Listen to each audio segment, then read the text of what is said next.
तो हम लोग क्या पढ़ेंगे अब, साबुन का शोधन क्रिया। साबुन का शोधन क्रिया, तो साबुन के शोधन क्रिया किस पर डिपेंड करता है, तो मिसेल पर। मिसेल याद है आप लोगों को, कल मैंने पढ़ा था मिसेल। मिसेल क्या होता है, तो मिसेल के दो भाग होते हैं। एक भाग को जो हम लोग पूंछ कहते हैं ना, और एक भाग को हम लोग क्या कहते हैं, सिरा। सिरा कहते हैं ना। ये जो है, ये कौन सा भाग है, हाइड्रोकार्बन भाग। ये है हाइड्रोकार्बन भाग, और ये कौन सा भाग हो गया, आयनिक भाग हो गया। ये याद रखें आप लोग कि दो भाग है, हाइड्रोकार्बन भाग है और कौन भाग है, हाइड्रोकार्बन भाग। कौन सा क्या होता है, हाइड्रोकार्बन भाग होता है जल विरागी, जल से दूर भागता है, और आयनिक भाग जल रागी होता है ना। हाइड्रोकार्बन भाग अध्रुवीय होता है और आयनिक भाग ध्रुवीय होता है। जल की प्रकृति भी क्या होती है, ध्रुवीय होती है। अब हम लोग क्या करते हैं, साबुन की शोधन, उसका शोधन क्रिया यानी कि वो साफ कैसे करता है कपड़ों को, ये हम लोग देखते हैं। तो इसके पहले कपड़ा गंदा होना चाहिए, तो हम लोग क्या करते हैं, कपड़ा ले लेते हैं। एक शर्ट ले लिए, ये देखो शर्ट है, पहने हुए हैं तुम लोग, तो ये शर्ट है, ध्यान दे रहे हो। तो शर्ट क्या हुआ, शर्ट जो आप लोग कमीज़ पहनते हैं, वो क्या हुआ कि आप जब पहनते हैं तो पसीने से हल्का नमी युक्त हो जाता है। नमी युक्त हो जाता है तो वायुमंडल से वो क्या करता है, वायुमंडल से वो जो धूल कण होता है वो खींच लेता है। खींचने के कारण कपड़ा क्या हो गया, गंदा हो गया। ध्यान दें, तो कपड़ा गंदा हो गया। अब गंदे कपड़े को कहाँ आपको डालना है, साबुन के घोल में नहीं। तो ये मान लेते हैं ये कपड़ा है, देखिएगा ध्यान से, ये क्या है आपका, कपड़ा है। कपड़ा डाल दिए कहाँ, साबुन के घोल में डाल दिए। अब इसमें यहाँ पर जो है वो क्या लगा हुआ है, ग्रीस लगा हुआ है। क्या लगा हुआ है, ग्रीस। ये क्या लगा हुआ है, चलो ग्रीस लिख देते हैं। ग्रीस मतलब समझे, ग्रीस यानी गंदगी लगा हुआ है, कहने का मतलब ये हुआ, एकदम सेम पीछे जैसा ही है। तो ये ग्रीस लगा हुआ है। अब क्या हुआ कि हाइड्रो का ये जो है मिसेल जो है, तो मिसेल का जो हाइड्रोकार्बन भाग है वो क्या हो जाता है, इस ग्रीस में यानी इस मैल में वो जाके धंस जाता है। इस तरह से देखो, धंस गया। अभी मैं बता रहा था, अभी यहाँ पर क्या है, धंस गया, धंस गया ना। ये देखो धंस गया।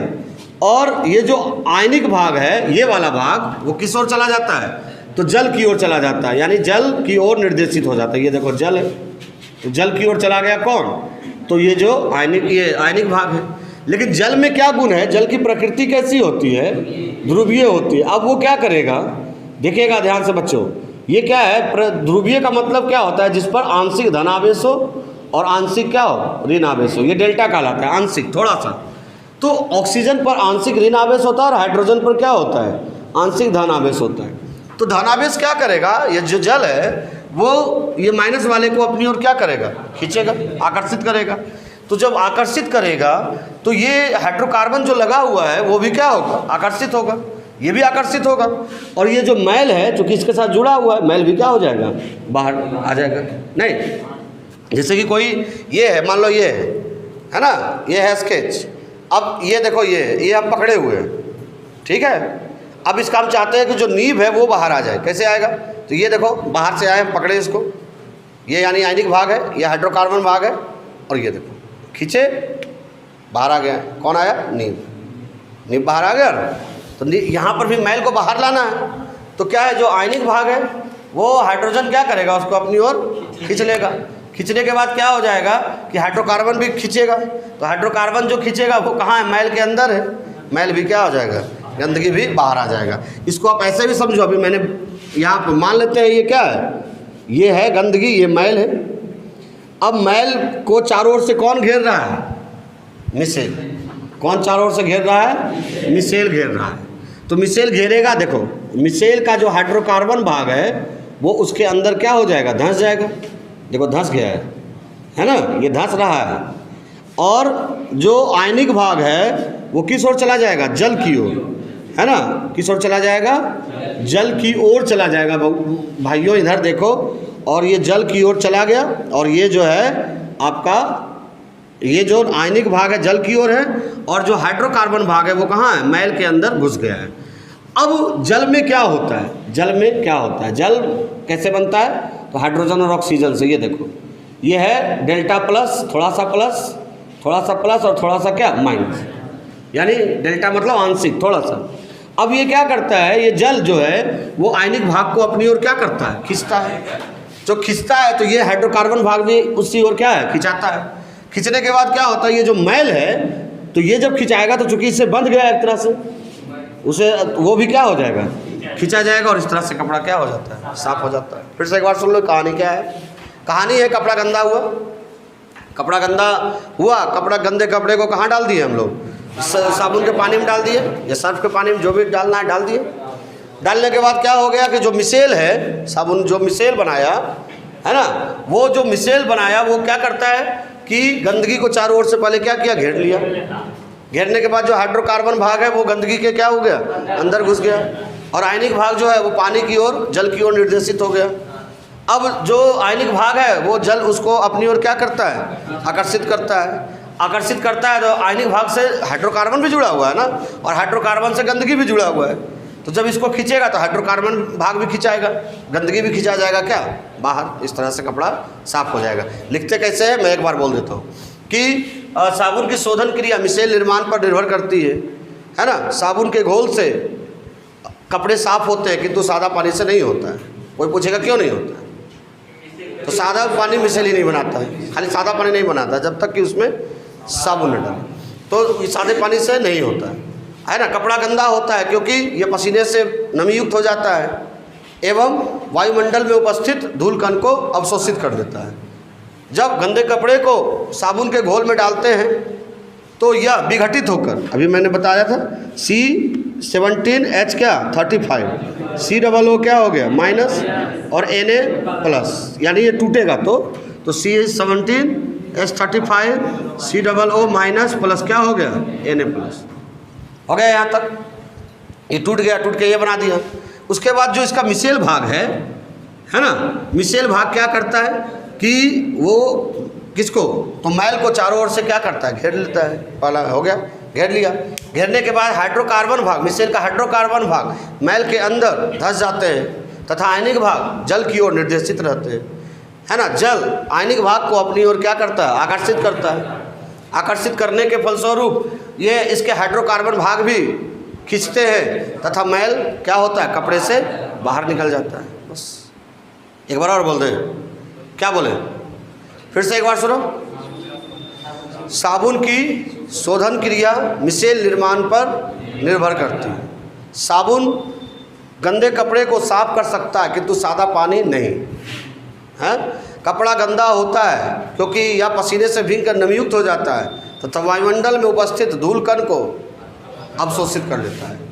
जब गंदे कपड़े को साबुन के घोल में डाला जाता है, साबुन के घोल में डाला जाता है तो यह वियोजित होकर टूटकर क्या C17H35 COO और Na, इसको क्या कहता है, स्टेरेट आयन, हाँ कल पढ़ाए थे, सोडियम आयन में तब्दील हो जाता है। मिसेल का हाइड्रोकार्बन भाग किसके, मैल के अंदर धंस जाते हैं तथा आयनिक भाग जल की ओर निर्देशित हो जाते हैं। जल किसको, आयनिक भाग को अपनी ओर आकर्षित करता है जिससे हाइड्रोकार्बन भाग भी खींच जाते हैं तथा मैल कपड़े से क्या होता है, बाहर आ जाता है। बस कहानी खत्म। कहानी के रूप में याद रखो ना। लिखिए, साबुन का यह गुण, साबुन का यह गुण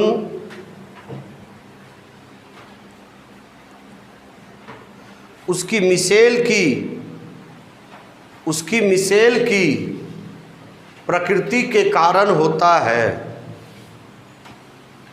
उसकी मिसेल की प्रकृति के कारण होता है।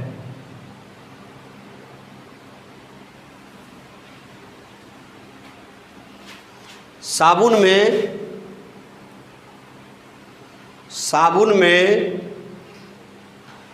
गंदे कपड़े को, साबुन में गंदे कपड़े को साफ करने की क्षमता होती है। साफ करने की क्षमता होती है।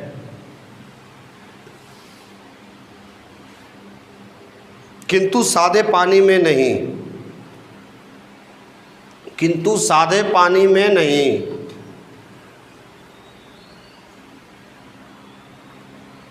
पूर्ण विराम। कपड़ा गंदा हो जाता है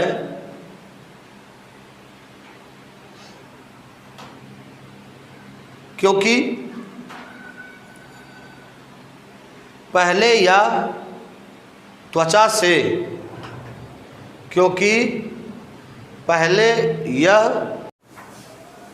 से पसीना सूखकर तैलीय हो जाता है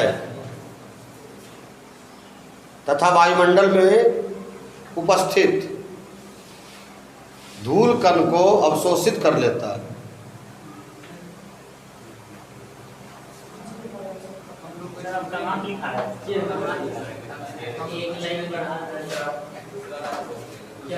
वायुमंडल में उपस्थित धूल कण को अवशोषित कर लेता है।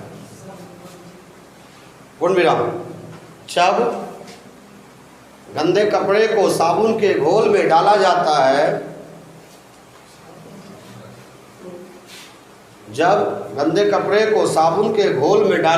है, तो मिसेल का हाइड्रोकार्बन भाग, तुमको चुप रहने का है, तो मिसेल का हाइड्रोकार्बन भाग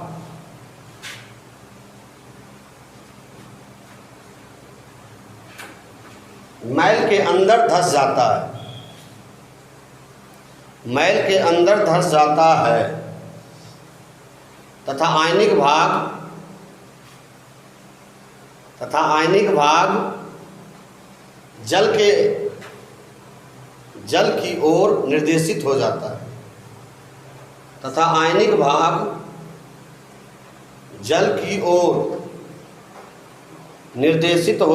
है।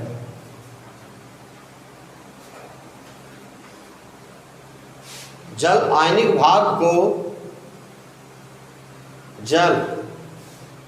भाग को आकर्षित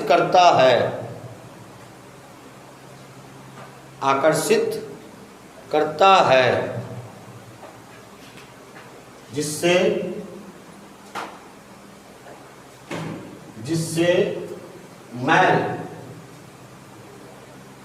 मैल या तेल जो भी लिख सकते हो, मैल कपड़े से बाहर आ जाता है।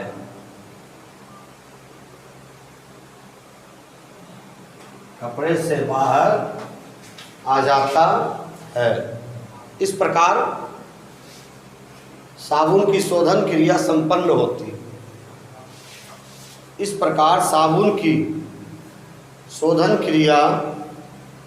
शोधन समझ रहे हो ना? शोधन क्रिया संपन्न होती है। हो गया? ये दोनों चित्र आप क्या कर लो, बना लो जल्दी से, जल्दी आप हाथ चलाओ।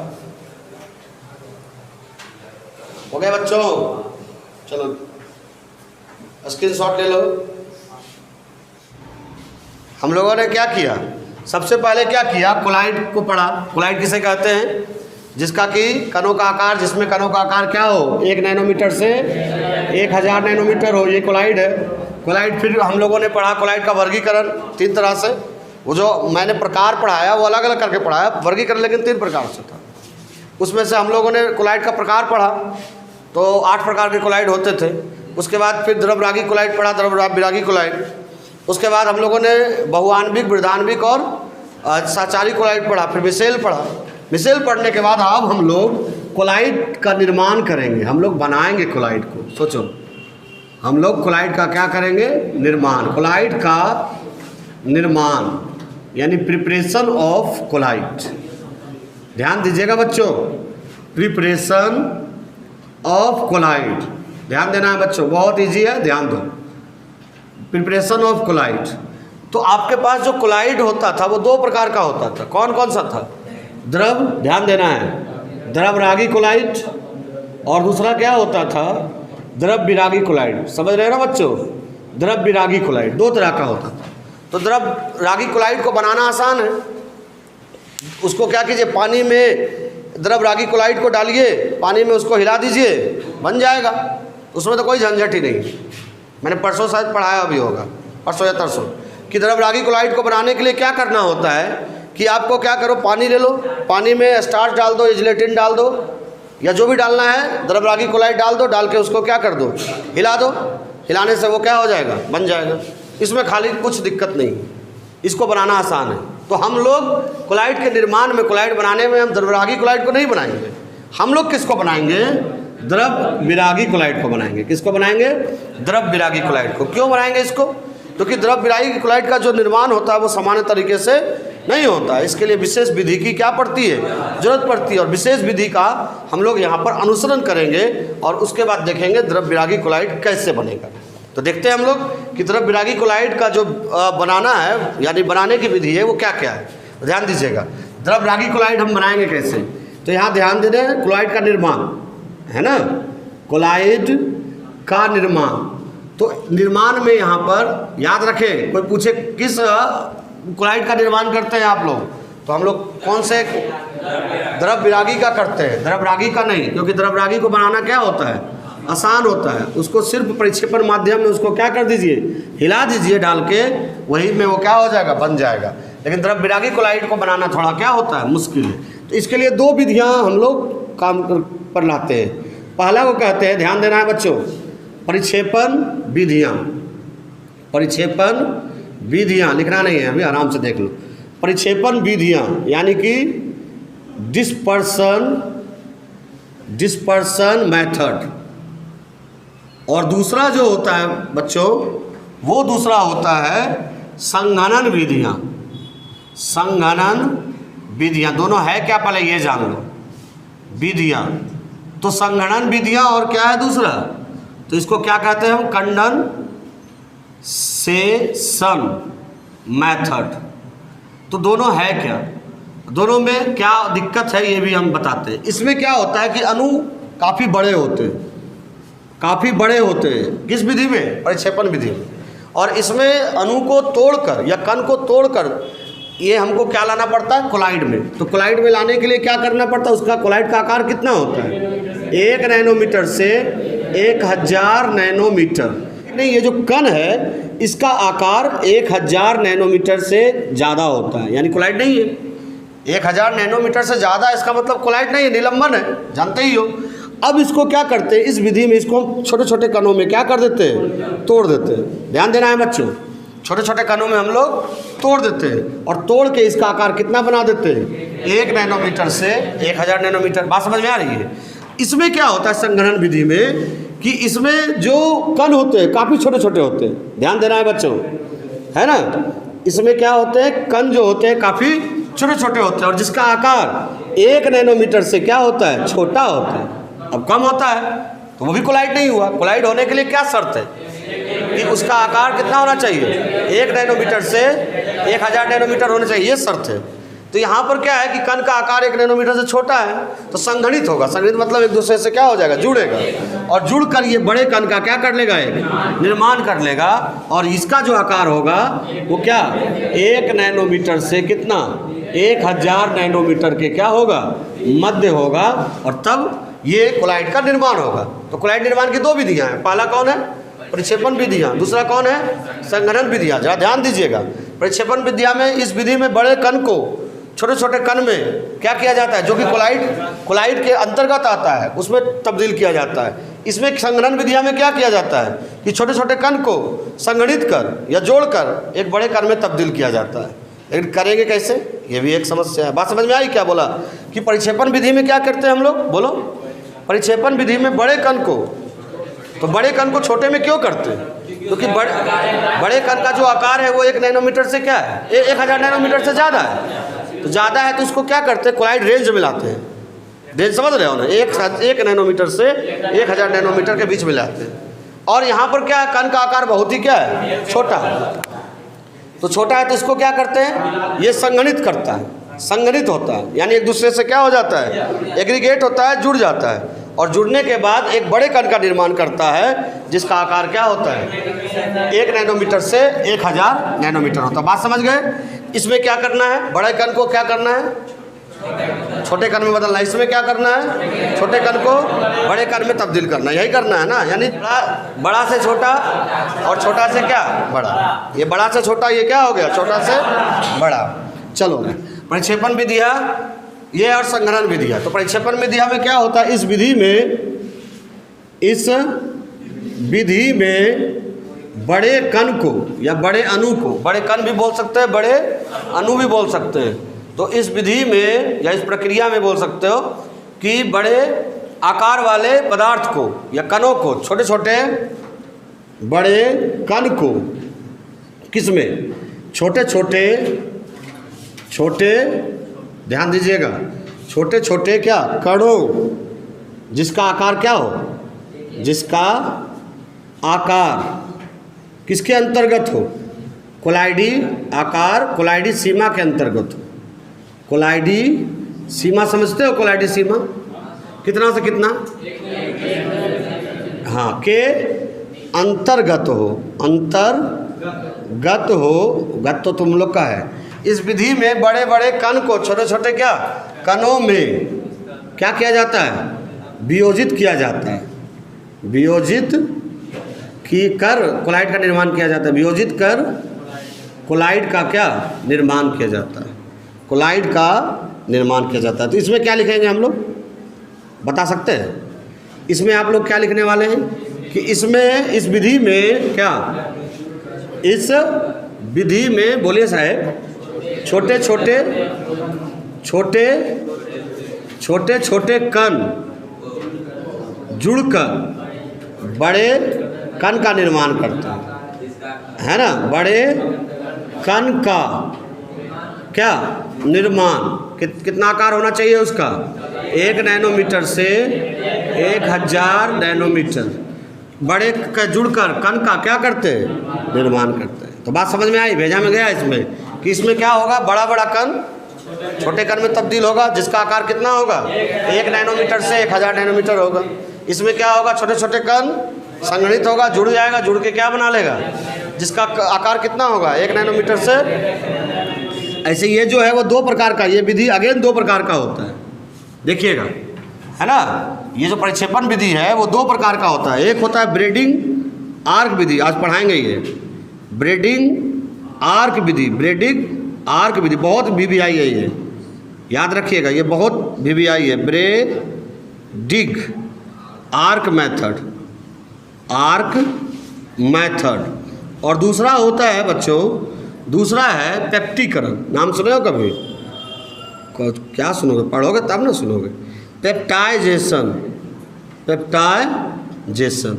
ये जो है ये संग्रहण विधि भी ऐसे, ये भी 4 भागों में बंटता है, रासायनिक विधि इसको कहते हैं, है ना। यहाँ लिख सकते हो कौन सी विधि है ये, रासायनिक विधि, इसमें केमिकल रिएक्शन होगा, रासायनिक विधि। अब ये जो रासायनिक विधि हम लोग 4 प्रकार का देखेंगे, 1 2 छोटा छोटा है, कल तक ये समाप्त हो जाएगा। ये है, पहला है द्वि अपघटन, द्वि अपघटन, इंग्लिश में क्या कहते हैं इसको, डबल डिकम्पोजिशन, डबल डिकम्पोजिशन। दूसरा है ऑक्सीकरण, नाम सुने होंगे, ऑक्सीकरण। तीसरा है अवकरण, और चौथा है जलयोजन, यानी क्या बोलते हैं, जलासन। क्या है ये, जलासन, हाइड्रोलिसिस, जल विघटन। तो ये 4 विधि है। तो फिर से सुने आप लोग, उसको फिर कॉपी कर लेंगे, है ना। तो पहला क्या है कि कोलाइड निर्माण की कितनी विधियां होती हैं, कौन कौन सी। परिक्षेपण विधि में क्या करते हैं, बड़े बड़े कण को, और संघनन विधि में क्या करते हैं, छोटे छोटे कण को क्या करते हैं, बड़े कण के रूप में लाते हैं। लेकिन दोनों में आकार कितना होना चाहिए। फिर जो परिक्षेपण विधि है कितने प्रकार के चले जाएंगे, ब्रेडिंग आर्क विधि, और कौन, और ये जो है वो कितने प्रकार के चले जाएंगे, कौन कौन, द्वि अपघटन, ऑक्सीकरण, और ये जलासन। पहले यहाँ तक कॉपी कर लीजिए, फिर आगे बढ़ेंगे हम लोग। जलासन ही ना, जल अपघटन, ये है जल, वही हो गया, जल्दी करो।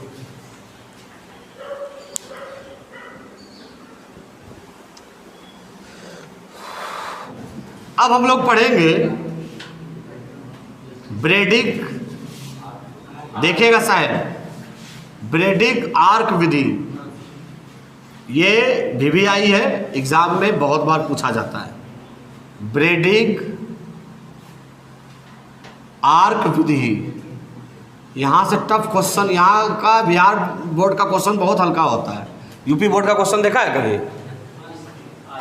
देखो उसका क्वेश्चन लेवल एकदम हाई लेवल से क्वेश्चन उसका रहता है। सब पास हो जाते हैं उसमें क्वेश्चन बड़ा टेढ़ा टेढ़ा रहता है, समझा? सीधा थोड़ी रहता है। तो ब्रेडिग आर्क विधि, चलिए अब हम लोग पढ़ेंगे क्या? ब्रेडिग आर्क विधि। तो इसमें क्या होता है, ध्यान दीजिएगा मेरे बात पर। 4-5 पॉइंट है। पहला पॉइंट है कि इस विधि में धातु जैसे कि platinum, gold, silver, copper ETC धातुओं का कोलाइड सॉल्व प्राप्त किया जाता है। क्या बोला मैंने? याद रखिएगा, ऑब्जेक्टिव है। इसमें क्वेश्चन पूछता है एग्जाम में कि कॉपर का कोलाइडी सॉल्व किस विधि द्वारा प्राप्त किया जाता है, ये पूछा भी है। वो तो अभी याद ना है तुम लोग को, बाद में तो याद नहीं रहता। तो फिर से सुन लेते हैं। इस विधि में या इस विधि के द्वारा प्लैटिनम, गोल्ड सोना, सिल्वर चांदी, कॉपर तांबा ETC धातुओं का कोलाइड सॉल्व प्राप्त किया जाता है। कैसे किया जाता है ये ध्यान दीजिए। इस विधि में platinum, gold, silver, copper ETC धातुओं का कोलाइड सॉल्व प्राप्त किया जाता है। हो गया यहाँ तक? अब इसमें ये सबसे बड़ा सवाल है कि कोलाइड सॉल्व प्राप्त कैसे किया जाता है। तो इसमें मैंने क्या बोला कि बड़े बड़े कण को क्या किया जाता है, छोटे छोटे कण में विभाजित किया जाता है। और छोटे कण का जो आकार होता है वो 1 नैनोमीटर से 1000 नैनोमीटर के बीच में होता है। अब चलिए देखिएगा, इसमें क्या किया जाता है, एक छड़ ले लिया जाता है। देखो ये छड़ है। छड़ किसका रहेगा? जिसका हमको कोलाइडी सॉल्व प्राप्त करना है। मान लेते हैं प्लेटिनम का कोलाइडी सॉल्व प्राप्त करना है तो छड़ प्लेटिनम का रहेगा। हमको गोल्ड सोना का कोलाइडी सॉल्व प्राप्त करना है, कोलाइडी सॉल्व समझ रहा है ना, कोलाइड, तो हमको क्या चीज़ का लेना पड़ेगा? सोना का। यदि चांदी का कोलाइड सॉल्व प्राप्त करना है तो छड़ क्या चीज़ का चाहिए? चांदी का। कॉपर का कोलाइड सॉल्व प्राप्त करना है तो क्या चीज़ का चाहिए? तो ये देखो, ये दोनों ओर से हम लोग इलेक्ट्रोड की भांति इसको ले लेंगे। ऐसे इलेक्ट्रोड समझते हो ना, धातु का छड़ जिससे होकर विद्युत धारा का क्या होता है, प्रवाह होता है। इसको क्या करते हैं हम लोग, ये एक टब में डाल देते हैं। टब समझते हो? या छड़ को तुम ऐसे ना ले सकते हो तो पतला पतला भी ऐसे लिख सकते हो, ऐसे। ये हो गया, ये आसान तरीका है। क्या बनाने में भी तुमको क्या रहेगा, ये आसान रहेगा। अब ये जो है इसको हम डाल देते हैं जल में। ये क्या है? ये जल है। जल समझते हो ना, जल, पानी, जिसको हम लोग क्या, कौन सा माध्यम कहते हैं? परिक्षेपण क्या माध्यम। इसमें डाल दिए। अब डालने के बाद क्या है कि इसमें बैटरी से जोड़ दिए या जो जिससे जोड़ना है। लेकिन एक बात याद रखें, ये प्लस है और ये क्या है? माइनस। याद रखें, दोनों इलेक्ट्रोड एक ही धातु का बना हुआ होगा। याद रहेगा ना, दोनों इलेक्ट्रोड एक ही धातु का बना होगा। और जिस धातु का हमको कोलाइड सॉल्व प्राप्त करना है उसी का छड़ लेंगे। जैसे यहाँ पर हम ले लिए हैं किसका? गोल्ड। किसका है? सोना। ये है गोल्ड। हमको गोल्ड का कोलाइड सॉल्व प्राप्त करना है तो गोल्ड ले लिए। हमको यदि ये प्लेटिनम रहता तो प्लेटिनम लेते, यहाँ यदि कॉपर रहता तो कॉपर लेते, सिल्वर रहता सिल्वर लेते। अब ये प्लस है, ये माइनस है। ये हो गया एनोड और ये हो गया क्या? कैथोड। अब इसमें हम लोग हाई वोल्टेज प्रोवाइड करवाते हैं, उच्च विद्युत धारा, हाई वोल्टेज। इसमें हम लोग क्या करते हैं? प्रोवाइड करते हैं खूब जोर से। इसमें क्या है? वोल्टेज एकदम बहुत भयानक, बहुत ही ज़्यादा तेज वोल्टेज में हम प्रोवाइड करते हैं। होगा क्या उससे? तो जैसे ही वोल्टेज प्रोवाइड करवाएंगे तो इसमें एक आर्क उत्पन्न होगा। आर्क, इसको क्या कहेंगे हम लोग? आर्क। अब आर्क मतलब समझते हो आप लोग? नहीं समझते हो? बहुत अच्छा। आर्क मतलब होता है चिंगारी, है ना? वो चिंगारी उत्पन्न होता है। और चिंगारी उत्पन्न होता है, ध्यान दीजिएगा, चिंगारी उत्पन्न होता है तो क्या होता है? जो गोल्ड है इलेक्ट्रोड धीरे धीरे पिघलने लगता है। और ये धीरे धीरे क्या होता है? ध्यान दीजिए मेरे बच्चों, इधर इसमें क्या होता है? ये वाष्पित होने लगता है। कौन? धातु। तो हमको बनाना है कोलाइड सॉल्व। यहाँ तो ये वाष्पित होकर उड़ रहा है, गड़बड़ हो गया ना। कहानी को समझिए। कहानी में हम पहले क्या लिए? रॉड ले लिए, छड़ ले लिए, जिसका हमको कोलाइड विलयन बनाना है, ये ले लिए। दूसरा क्या किए? उसको हम डाल दिए कहाँ? परिक्षेपण माध्यम यानी जल में डाल दिए। उसके बाद हम लोग क्या किए? इसमें उच्च वोल्टेज को क्या किए, प्रवाहित किए, जिससे क्या उत्पन्न हो गया, आर्क। आर्क मतलब चिंगारी। चिंगारी उत्पन्न हुआ, बहुत अधिक मात्रा में उष्मा क्या हुआ, उत्पन्न हुआ। और उष्मा उत्पन्न हुआ जिससे क्या हुआ, जो सोना था, ये सोना है ना, ये क्या हो गया, वाष्पित होने लगा। तो वाष्प होकर उड़ जाएगा तो मेरे पास बचेगा क्या, कुछ नहीं। तो हम क्या करते हैं, एक और पात्र इसके नीचे डाल देते। देखो यार, ध्यान देना है बच्चों, कुछ नहीं है बबुआ, ये हटा देते हैं इधर। तो ये क्या है, यहाँ पर एक पात्र डाल देते हैं, है ना, ये रखा रहेगा इस पर। ये देखो, अब इसके अंदर क्या डाल देते हैं हम, बर्फ। ये क्या है, आइस। ये क्या है, बर्फ डाल देते हैं। उससे क्या होगा, ये मैं बताऊँ अभी आपको, है ना। ये बर्फ हम लोगों ने क्या किया, डाल दिया। उससे फ़ायदा क्या हुआ कि अब देखो कहानी में थोड़ा सा ट्विस्ट आया है। ट्विस्ट कहाँ पे आया है, ये देखो क्या होगा कि ये हम धातु का छड़ डालेंगे, धातु का छड़ परिक्षेपण माध्यम में जाएगा। परिक्षेपण माध्यम में क्या होगा कि ये जो है इसमें उच्च वोल्टेज प्रवाहित करवाएंगे, उच्च वोल्टेज प्रवाहित कराएंगे, वाष्पित होगा। यहाँ तक तो कहानी ठीक था, लेकिन वाष्पित होगा तब तो कोलाइड विलयन बनेगा ही नहीं। लेकिन ये जो बर्फ है उसको शीघ्रता से क्या कर देगा, ठंडा कर देगा, संघनित कर देगा। और ठंडा करने के बाद ये जो है, ये सोना जो है जो वाष्पित हो रहा था वो कोलाइड कण के रूप में यहाँ पर क्या हो जाएगा, जमा हो जाएगा। और इस तरह से हमको कोलाइड कण प्राप्त हो जाएगा।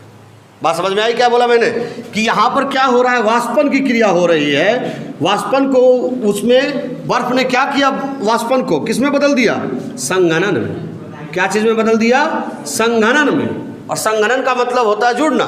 तो वो क्या है कि जो ये वाष्प बन के उड़ रहा था वो क्या हो गया, कोलाइड कण के रूप में जमा हो गया, है ना। और ये जो कोलाइड कण के रूप में जमा हुआ, इस तरह से हमारा कोलाइड प्राप्त हो गया। बस सिंपल है। ध्यान दें एक बार और, कहानी को एक बार और सुने। कहानी क्या था कि जिस कोलाइडी विलयन का हमको प्राप्त करना है, ये सॉरी, जिस धातु का कोलाइडी विलयन प्राप्त करना है उस धातु का हम क्या ले लिए, छड़ ले लिए। लेने के बाद दोनों को क्या किए, इस प्रक्षेपण माध्यम में डाल दिए। ये प्रक्षेपण माध्यम में पानी, जल जो है ये लिख देते हैं, जल। अब इसके बाद क्या हुआ कि इसमें हम ये एनोड और कैथोड बना लिए, इलेक्ट्रोड कर लिए इसको। और इसमें उच्च वोल्टेज क्या किए हम लोग, प्रवाहित किए। उच्च वोल्टेज प्रवाहित किए, उससे क्या हुआ कि ये जो है अत्यधिक मात्रा में क्या निकली, उष्मा निकली। उष्मा निकलने के बाद ये जो है, ये क्या है, ये जो सोना है यानी इलेक्ट्रोड जो है जिसको हम बनाए हैं, सोना धीरे धीरे क्या हुआ, वाष्पित होने लगा। ये देखो वाष्पित होने लगा। लेकिन जब वाष्पित होने लगा तो बर्फ इसको क्या किया, शीघ्रता से, शीघ्रता मतलब तुरंत ठंडा कर दिया। तो ठंडा करने के बाद ये कोलाइड कण के रूप में क्या हो गए, जमा हो गए। बस कहानी तो यही है, बन गया कोलाइड। बस फिर कहानी सुनोगे एक बार। कहानी क्या है, कहानी शुरू हुआ है छड़ से। कहानी शुरू हुआ कहाँ से, छड़ से। छड़ को लिए हमको मान लो प्लेटिनम का ये कोलाइडी विलयन बनाना होता तो क्या चीज़ का लेते हैं हम। यदि हमको गोल्ड का बनाना है तो क्या लिए, यदि हमको चांदी बनाना होगा, चांदी का कोलाइडी विलयन। यदि हमको कॉपर का कोलाइडी विलयन बनाना होगा तो हम क्या ले लेंगे, कोलाइडी विलयन बनाना है तो धातु का छड़ वही लेना है। धातु का छड़ ले लिए, उसको कहाँ डाल दिए, जल में, परिक्षेपण माध्यम में। डालने के बाद उसमें उच्च वोल्टेज प्रवाहित करवाएं। उच्च वोल्टेज प्रवाहित करवाएं तो वो क्या हो गया, वाष्पन हुआ, है ना। उच्च मतलब उसमें क्या हुआ, विद्युत आर्क उत्पन्न हुआ। आर्क उत्पन्न होने के कारण अत्यधिक मात्रा में क्या निकली, उष्मा निकली। उष्मा निकलने से क्या हुआ कि जो गोल्ड था, सोना, वो वाष्पित होने लगा। देखो वाष्पित होने के बाद ये क्या है, जैसे वाष्पित होने लगा बर्फ उसको क्या कर दिया, शीघ्रता से ठंडा कर दिया। और जब ठंडा किया तो छोटे छोटे कण के रूप में वो क्या हो गए, जमा हो गए। वही है आपका कोलाइडी कण। बस यही तो कहानी था। लेकिन यहाँ पर एक और है, कहानी में थोड़ा ट्विस्ट है। कहानी में क्या ट्विस्ट है ये भी समझो, ध्यान देना है कि ये भी तो हो सकता है कि ये जो कोलाइड कण के रूप में जमा हुआ है वो एक दूसरे से जुड़ जाए। नहीं, यहाँ जो कोलाइड कण है इसका अब आकार हो गया है 1 नैनोमीटर से कितना, 1000 नैनोमीटर हो गया है, कोलाइड बन गया है। लेकिन संभावना ये भी है कि ये एक दूसरे से क्या हो जाए, जुड़ के फिर से बड़ा अणु का निर्माण कर ले। संघनन हो रहा है तो हो सकता है ना, जुड़ के फिर से बड़ा अणु बना ले। इसके लिए आपको इसमें क्या डालना पड़ता है जानते हो, इसमें या तो डाल दो आप KOH या तो क्या NaOH। अब बोलोगे सर क्या होगा इससे, इससे अस्थाई हो जाएगा। क्योंकि हम पहले से जानते हैं कि जो द्रव्यरागी कोलाइड होता है वो अस्थाई होता है, अस्थाई नहीं होता है। तो अभी क्या है कि KOH डालोगे तो ये जो जुड़ रहा है ना, एक दूसरे से जुड़ेगा ना, वो जुड़ना बंद हो जाएगा। लेकिन सवाल ये भी है कि कैसे, जानना चाहोगे? नहीं जानना चाहोगे तो यहाँ तक काफ़ी, जानना चाहोगे तो आगे हम बढ़ेंगे। तो यहाँ ये समझिए कि ये क्या, फिर से मैं एक बार कहानी को एक बार और दोहरा दूँ कि सबसे पहले हम लोगों ने छड़ लिया, छड़ को क्या किया, जल में डाला, जल में डाल के उसमें उच्च वोल्टेज प्रवाहित किया, वोल्टेज प्रवाहित करने से आर्क उत्पन्न हुआ, आर्क मतलब चिंगारी हुई, चिंगारी के बाद खूब ढेर सारा क्या हुआ, वाष्प नहीं, खूब ढेर सारा उष्मा निकला, उष्मा के कारण वाष्पित हो गया सोना, सोना जैसे ही वाष्पित हुआ बर्फ उसको शीघ्रता से ठंडा कर दिया, ठंडा करने के बाद क्लोराइड कण के रूप में सोना जमा हो गया। किंतु एक संभावना यहाँ एक और है, और वो संभावना है कि वो एक दूसरे से जुड़ सकता है, इसीलिए इसमें क्या डाल दिए, KOH डाल दिए। KOH डाले तो ये एक दूसरे से जुड़ेगा नहीं। क्यों नहीं जुड़ेगा, क्यों नहीं जुड़ेगा, है ना? नहीं अस्थाई, ये नहीं, वो अभी तो बता ही नहीं कि क्यों नहीं जुड़ेगा। अब बताते हैं क्यों नहीं जुड़ेगा। कि जैसे ही तुम ये इसमें KOH डाले तो ये क्या, KOH टूटेगा तो क्या बनेगा बताओ, K प्लस और OH माइनस बनेगा ना। तो ये जो है किसका, कोलाइडिसॉल है, सोना का, इसके चारों ओर आके कौन जमा हो जाएगा, OH माइनस। OH माइनस आके क्या हो जाएगा, जमा हो जाएगा। क्या हो जाएगा, जमा, सब पर, सभी पर OH माइनस आके क्या हो जाएगा, जमा। आप जरा मेरी बात को सुनिएगा, क्यों नहीं जुड़ेगा समझ में आया आप लोग को अभी तक, क्यों नहीं जुड़ेगा। अब ये सब पर क्या हो गया, OH माइनस आके क्या हो गया, जमा हो गया, सब पर OH माइनस आके जमा हो गया। अब ये एक दूसरे से नहीं जुड़ेगा। पूछो सर क्यों, क्योंकि सब क्या हो गया, ऋण आवेशित हो गया है। ये भी आपका ऋण आवेशित सॉल बन गया है, ये भी ऋण आवेशित सॉल है जिस पर ऋण आवेश है। पूछो सर ऋण आवेशित कैसे हो गया, तो ऋण आवेश है ना ऊपर, ये भी ऋण आवेशित हो गया, ये भी ऋण आवेशित हो गया। तो ऋण ऋण एक दूसरे से, ऋण आवेश के बीच में विकर्षण होता है, आकर्षण नहीं होता। तो बात समझ में आ गई कि क्यों एक दूसरे से अलग होगा। क्योंकि क्या होगा कि ऋण आवेश से जो OH है वो सब कोलाइड पर जाके, कण पर जाके क्या हो जाएगा, जमा हो जाएगा। और सब पर कौन सा आवेश आ जाएगा, ऋण आवेश, और सब पर समान आवेश हो गया। ऋण आवेश एक दूसरे को क्या करेगा, वो विकर्षित करेगा। इसलिए कभी भी एक दूसरे से नहीं जुड़ेगा। कब, जब उसमें हम KOH डाल देंगे तब। और इस तरह से एक बात और, आपसे कोई पूछे कि सोना किस प्रकार का कोलाइडिसॉल है, ऋणात्मक है कि धनात्मक है, ऋणात्मक। अब पूछो सर कैसे, यहाँ कौन सा आवेश आ गया, यही उल्टा होता है, इसमें ध्यान देना है। चलिए एक बार और कहानी को शुरू करके अंत करके उसके बाद हम लिखा देंगे। सुनिएगा एकदम जैसे जैसे लिखाना है। इस विधि में platinum, gold, silver, copper, ETC जैसे धातुओं का कोलाइडिसॉल प्राप्त किया जाता है। इस विधि में जिस धातु का कोलाइडिसॉल प्राप्त करना है उस धातु का छड़ लिया जाता है, इसका इलेक्ट्रोड बना दिया जाता है, इसे परिक्षेपण माध्यम में डाल दिया जाता है। कोई दिक्कत जा रहा है, परिक्षेपण माध्यम में क्या किया जाता है, डाल दिया जाता है ना। इससे इसमें क्या उच्च वोल्टेज प्रवाहित किया जाता है जिससे अत्यधिक मात्रा में उष्मा निकलती है। उष्मा निकलने से गोल्ड वाष्पित होने लगता है, किंतु बर्फ इसे शीघ्रता से ठंडा कर देता है तथा ये कोलाइडी कण के रूप में जमा हो जाता है। हो गया। इस कोलाइड कणों का स्थायित्व बनाए रखने के लिए इसमें KOH या NOH या K2CO3 भी डाला जाता है। हो गया, बस कहानी खत्म, फिनिश। लिखिए, राइट डाउन। हो गया, लिखो। इस विधि में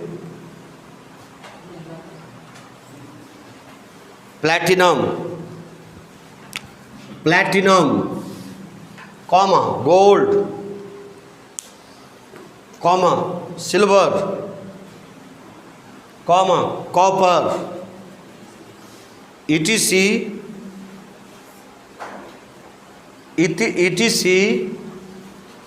धातुओं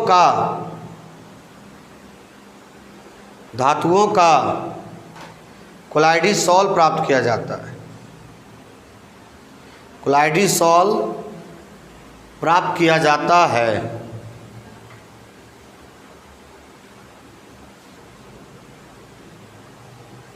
छूट नहीं रहा किसी का, प्राप्त किया जाता है।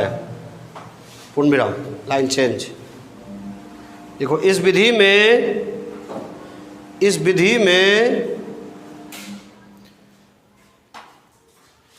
में जिस धातु का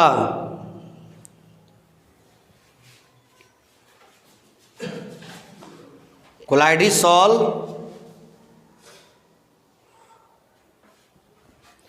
प्राप्त करना होता है,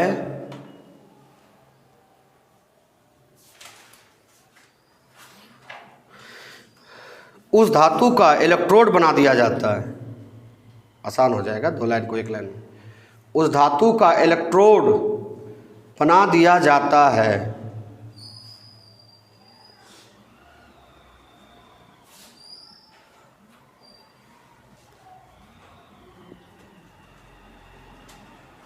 लिखो, इन इलेक्ट्रोडों को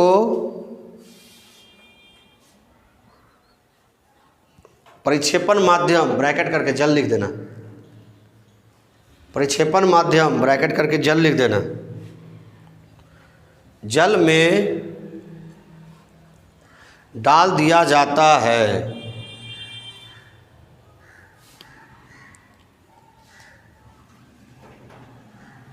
पूर्ण विराम। उच्च वोल्टेज प्रवाहित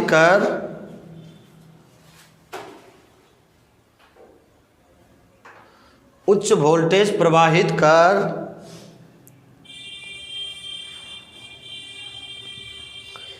इन इलेक्ट्रोडों के मध्य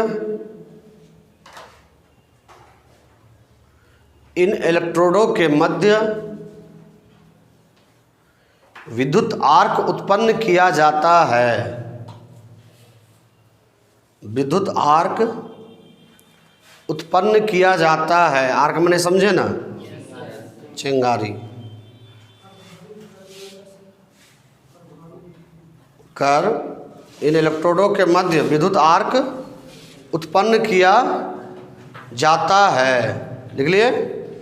लिखो, विद्युत आर्क उत्पन्न करने से विद्युत आर्क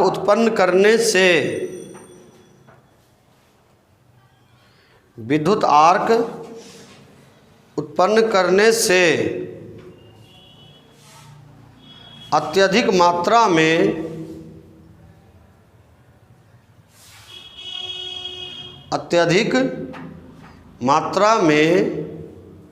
क्या ऊष्मा उत्पन्न होती है। अत्यधिक मात्रा में ऊष्मा उत्पन्न होती है, जिससे धातु वाष्पित होने लगता है। जिससे धातु वाष्पित होने लगता है।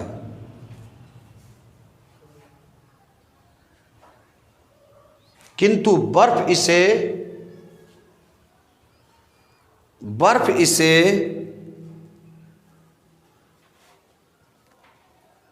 शीघ्रता से ठंडा कर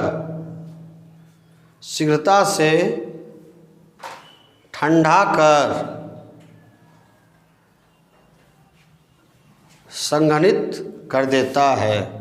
संघनित समझ रहे हो ना? संघनन, जुड़ना। शीघ्रता से ठंडा कर संघनित कर देता है तथा ये कोलाइड कण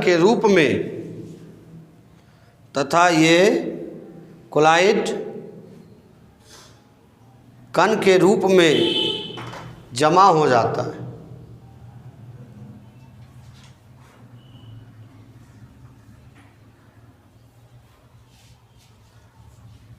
हो गया? पूर्ण विराम। इस प्रकार गोल्ड का कोलाइडी विलयन या सोना का कोलाइडी विलयन प्राप्त होता है। धातु ना, चलो, का कोलाइडी विलयन प्राप्त होता है।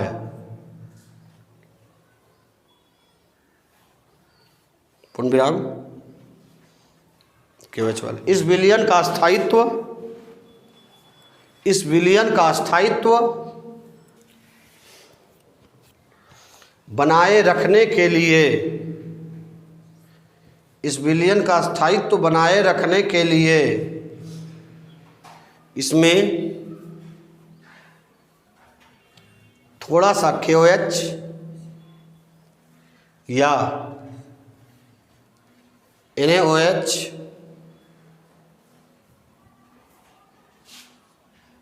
या NaOH मिला दिया जाता है। चित्र बना लीजिए, चित्र बना लीजिए। चलिए